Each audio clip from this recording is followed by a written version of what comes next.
Sa mapagpalang araw po at magandang buhay sa ating pong mga kababayan, sa ating pong mga ka-teach.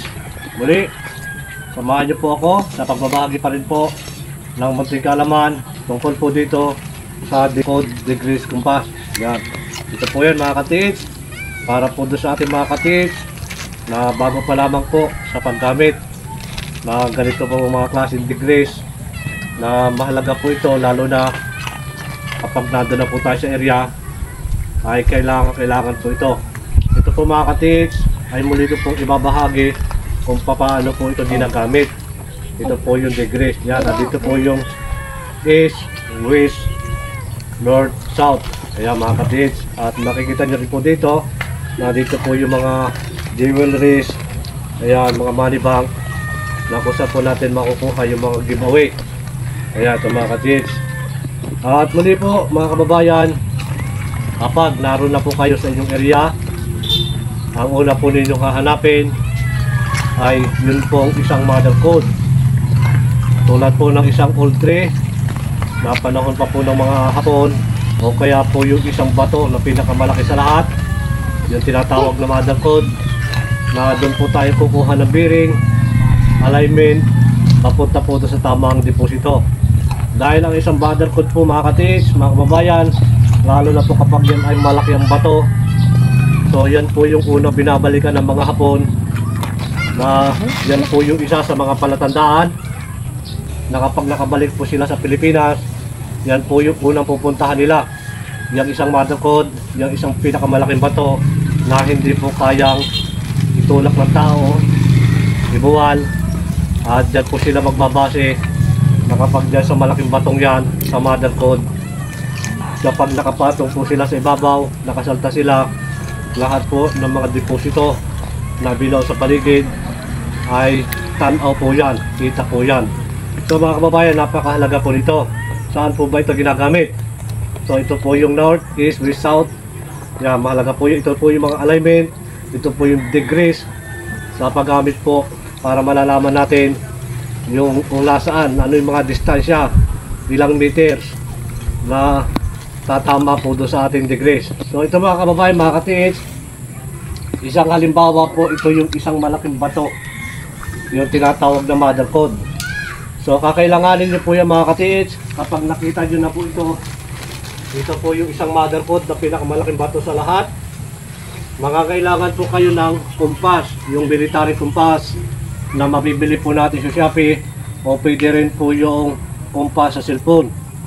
At kung mapapansin nyo ito mga ka-teach, ito po yung compass na maliit na nakalagay po yan sa relo. So ganito yan mga ka-teach. Ito po yung isang mother code. Yan. Ito po yung isang malaking bato na dito po ginagamit itong ating 4 degrees. So paano po yung paggamit na rin? Halimbawa po mga ka-teach, mga kababayan, dito po tayo nakaharap sa east. Yan po yung east. So ito po mga ka-teach, yung east po nito, yung silangan po nito ay ihaharap po natin sa east. Ayan, sa east po yan. Nakaharap din po yung silangan. So gagamit para makasigurado po tayo mga ka-teach na ito po degrees, o degrees ay nasa silangan. Hahanapin po natin yung silangan dito, at ito po yung mother code. Sa gitna mismo po ng bato ay ipapatong natin ito, at gagamitin po natin yung compass, military compass, na makikita po natin doon kung nasaan pong degrees o silangan, kanluran, at makikita po natin yan doon na itatapat po natin dito. Ito pong silangan ng degrees po natin, at yan po yung magiging bearing natin sa paggamit po ng ating code degrees. So ganyan yung mga ka-teach, nandito na po yung silangan.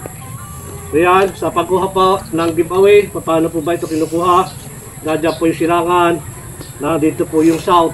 So yan mga ka-teach, kapag wala po kayong kumpas at alam nyo ang silangan, humarap lamang kayo sa silangan, iunat po ninyo ang kamay, yan po yung silangan, ito po ang south, ito po yung east, ito po ang south.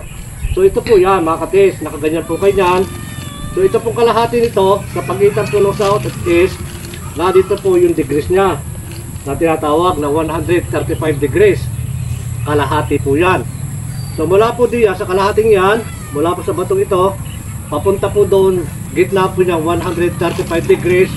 Kukunin mo po yung 120 degrees at nakalagay po dito 4 meter, papunta ka po doon sa giveaway. So gitna po niya 135 degrees.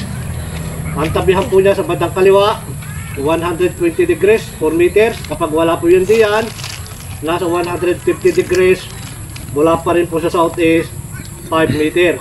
May bato po yung tatamaan diyan. So ganyan yan mga katiis. Ito po yung paggamit natin ng degrees o degrees ng atin pong mga bearing. So dyan po yan hinahanap. Makikita din po natin dito yung mga imperial, yan, yung malalalim, yung mga special deposit, Korean deposit. Kasama rin po dito yung southeast na nandiyan po yung mga giveaway. So paano po yan mga katiis? Paano po yung tamang paggamit natin yan? So kapag kayo po ay nakaharap sa silangan at makukuha nyo rin po yung mga giveaway sa mga tunnel, entrance tunnel, na kapag sa paggamit po ninyo mga katiis nito, alamin nyo agad yung silangan. Ang natatalikuran nyo po mga katiis ay tunnel, open tunnel. Open tunnel niya mga katiis. Ito po yung open tunnel. At dito po yung lobby ng tunnel. Lobby po yan. So ganyan dyan. Dito lang kayo pumasok mga katiis. At ang likod nyo po ay tunnel, open tunnel o closed tunnel yan. So hanapin nyo po agad yung silangan. Humarap po agad kayo sa silangan. Kapag nakaharap na kayo sa silangan, nandito po yung south. Dito nyo po kukunin agad. Titingnan nyo po agad yung mga bato diyan. May bato agad po yung tatamaan. Nasa tansya mo, wala po dito sa batong ito. Pagka nag-withdraw ka ng 120 degrees, nandiyan po yung 4 meters. May bato po yung tatamaan dyan. Nandiyan po yung mga giveaway. So maging sa kahoy niya mga katiis, yung paggamit po natin ng ganito ay pwede rin po yun sa mga poultry, mangga, o kaya anuman po mga poultry yan na panahon pa po nung mga hapon. So yung paggamit po natin ng degrees mga katiis, mga kababayan, ay isa lamang po yung paggamit natin. Kapag na dito po yung mother code at may bato po dito, hindi na po natin gagamitin dito yung degrees. So isa lang po yung pupuntahan ng degrees niya, nandun lang po yan. Ito po yung magiging bearing natin, ito pong mother code, ito po yung magiging alignment. Na kapag isang malaking bato po ito at nakatungtong dito yung general, lahat po ng paligid na pinagbaunan ay tanaw po niya yan. Yan ito mga katiis. Dito po yung degrees na tinatawag na dito po naka-align lahat. Kaya itong mga katiis, ito pong code degrees nito ay napakahalaga. Yan, na dito po natin malalaman na kung ano po yung ating nuhukay, kung gaano po yung kalalim, ay nandito po sa degrees at nandito rin po yung atin pong mga giveaway. So mahalaga yan mga katiis sa paggamit po ng degrees. So dyan po natin malalaman yan. Ito po yung mother code. Kung may bato diyan, inulit ko rin mga katiis, hindi po ito pwedeng gamitin na doon sa susunod na marker. Ayan. Kaya ito po ay mother code. Nilagay na po dito, mula dito sa puso ng lahat. Yan, yung tinatawag na heart na bato o big boulder marker. Yan po yung puso ng lahat na pinaggagalingan. Yan, nandyan po lahat kukuha ng bearing ng alignment, papunta po doon sa mga tamang deposito. Yan, yung tamang spot po kung saan po yan nakabaon. Nakikita po yan dito sa code degrees. Yan, muli mga katiis, mga kababayan, sana makatulong po ito ang munting video kong ito sa pamamagitan po ng ating degrees na dito po naka-align lahat yung mga bearings. So mga katiis, mga kababayan, may mga degrees po yan dyan. Nandyan yung 12 o'clock na dapat po pag-aralan ninyo kung ano po yung mga tamang degrees. Napakahalaga po nito. So mga kababayan, mga katiis, maraming salamat po sa patuloy na nanonood po ng aking upload na video. Pagpalain po tayo ng maraming biyaya at higit po sa magandang kalusugan.